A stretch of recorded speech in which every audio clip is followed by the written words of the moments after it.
Welcome back, and today we're gonna be talking about uh, Warlock and what makes them unique from other classes. The first thing that makes them very unique is that they, at 20th level, which is basically 100th level if you have ever played an RPG game, so basically the final level, meaning you can't go from to, to 21st level. They've only got access to 4 spell slots, which means that they can only cast spells 4 times a day. Which you might think like, why the hell would anyone choose that? If I can only cast it that many times a day, why the hell would I choose a sorcerer that can cast by the end like 20 times? Well, it's because while a sorcerer wizard and every other caster actually gets their spell slots back on a long rest, which is an 8-hour rest where think if I remember correctly, it's 6 hours where your character sleeps and 2 hours of light activity, like reading or something. This one is they get their spell slots back on a short rest, meaning they can just chill for like 2 hour and they're back on their feet. Which means that warlocks are a lot more dungeon dwelling. Like they don't really need that long of a time to so as long as your party does like small stops, like you just chill for an hour, then if you have a warlock with you, then well they will be back on their feet. Another thing, which there are 3 things that makes them unique. The second one is that they're while in D&D there are basically 9 levels of spells. We got first level up to 9th level. Cantrips are a different thing, but I'll probably explain that in another video. Basically, what it means is that, for an example, at the 20th level, every spell they cast is cast as a 5th level spell. Meaning they get, which you're probably wondering, why the hell would I use a spell slot over its original one? So say if you want to cast invisibility, which is a 3rd level spell. Well, it's because usually the higher your spell slot is, the more it does. For damaging spells like Burning Hands, it deals, if I remember correctly, it deals one more d6, like a 6-sided die more per level over first. So basically, every spell gets a lot better than what they would than before. So, and then they get these things called invocations, which I explained a little bit quickly in the sorcerer. But basically, it means like they can do specific things. For an example, Devil's Sight. You can see normally in darkness both magical and non-magical for a distance of 120 feet, which is good because it means that you have dark vision, which can be good if you're human because you don't get dark vision, but you also get better because most dark vision have two, I guess two really, maybe only one weakness. The first one is that they can't see in color. You only see everything in gray and black and white. And the second one is that they can't see through magical darkness. For example, the darkness spell. But with this invocation, you can see both. For example, we can Eyes of the Rune Keeper. You can read all written languages. Basically means that you can, meaning if it's written in Infernal or Abyssal more, which is the language of demons, and your character doesn't speak Abyssal naturally. Well, if you choose this one, you automatically know it. And yeah, that one can be like, okay, it depends on the campaign, because if the your dungeon master or DM for short tends to have like a lot of stuff written in different languages, and you have if your character don't know it, then it does sound like gobbledygook, like while someone else that say knows orc may know that they said who the fuck is that twat or something like that. Which it definitely depends on your DM, but if your DM is very much in the mindset that, okay, if you can't read or know what they're saying, then it's gonna sound like gobbledygook. Meaning, in that case, this one is pretty overpowered, because it means that you can literally read anything that is written, meaning you never have to learn the language. But, so, what makes Warlocks very unique is that they aren't born with magic like a sorcerer. They didn't study it like a wizard. They made a pact with something else.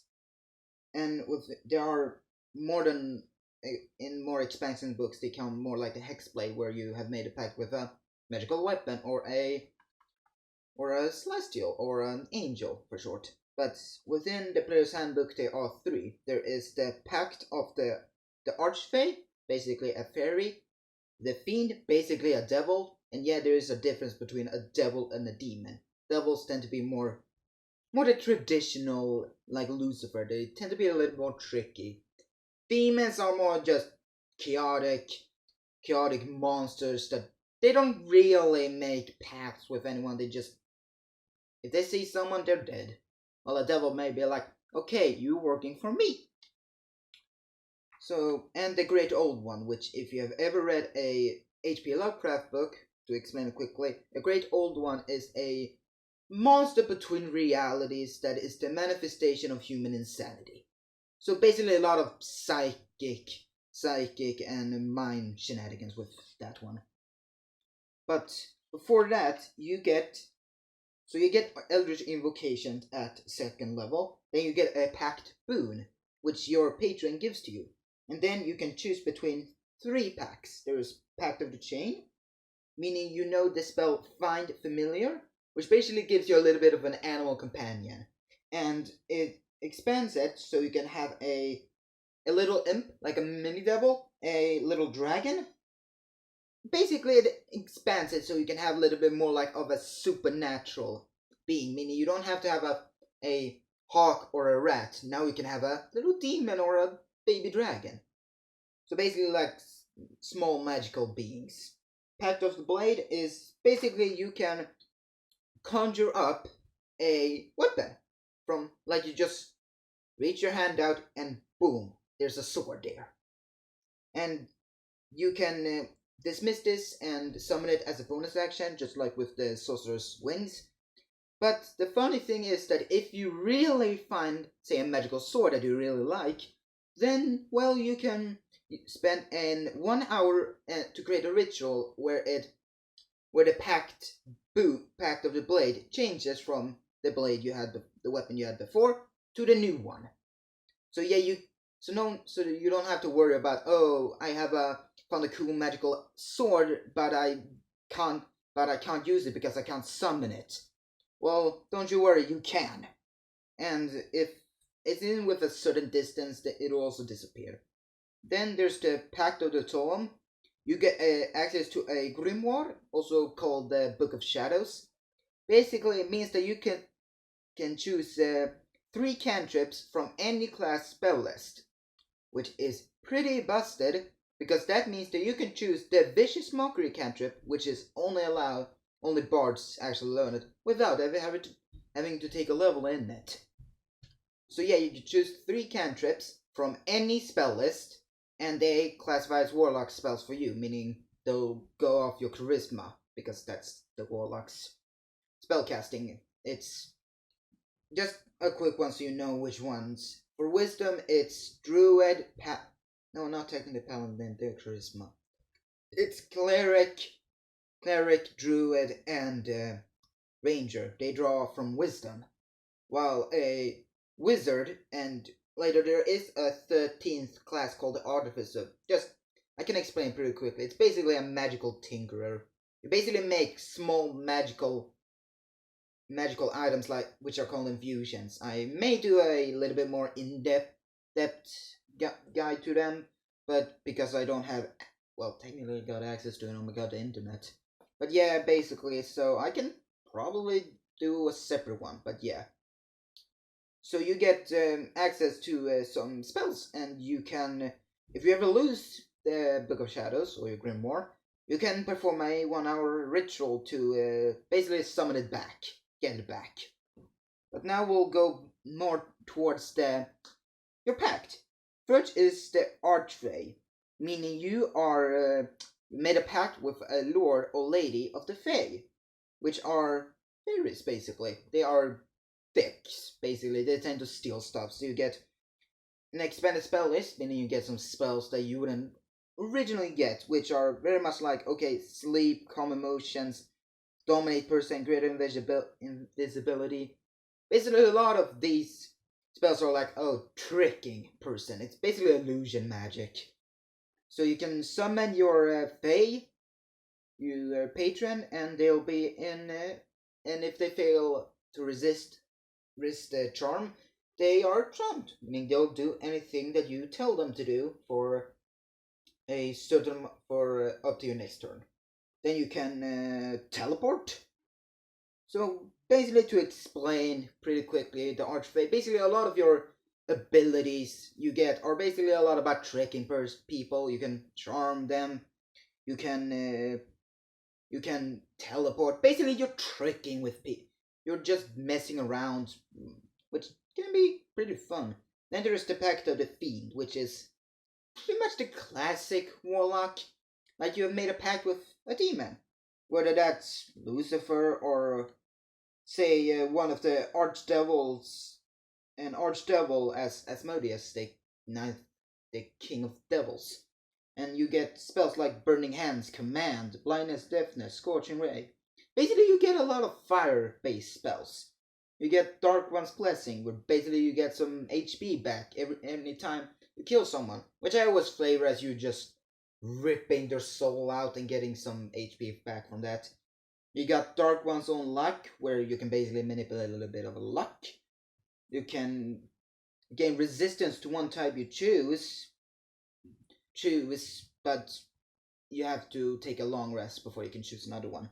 Except for magical. The only thing that ignores this resistance are magical weapons and silver weapons. And then we got Hurl Through Hell, where you basically take the person that you want and just yeet them down to hell. And they get fucked up because they get 10d10 psychic damage, which is roughly like 20 points of psychic damage, so they just see some shit. And of course we got Great Old Ones, which I just explained as gods from between reality, which is they're basically the human insanity, basically the concept of that, which you get stuff like detect thoughts, telekinesis, basically a lot of psychic. It's basically like a psychic-ish. So you get stuff like Awakened Mind, where you can speak telepathically to someone. You can soon you get like resistance to psychic damage, and you can basically throw any psychic spell towards them instead. Basically a lot of like manipulating the mind and like psychic stuff, if you've ever know that. So I'm gonna film a video directly after that, where we'll take a part of one of the three main arcane casters, the Wizard.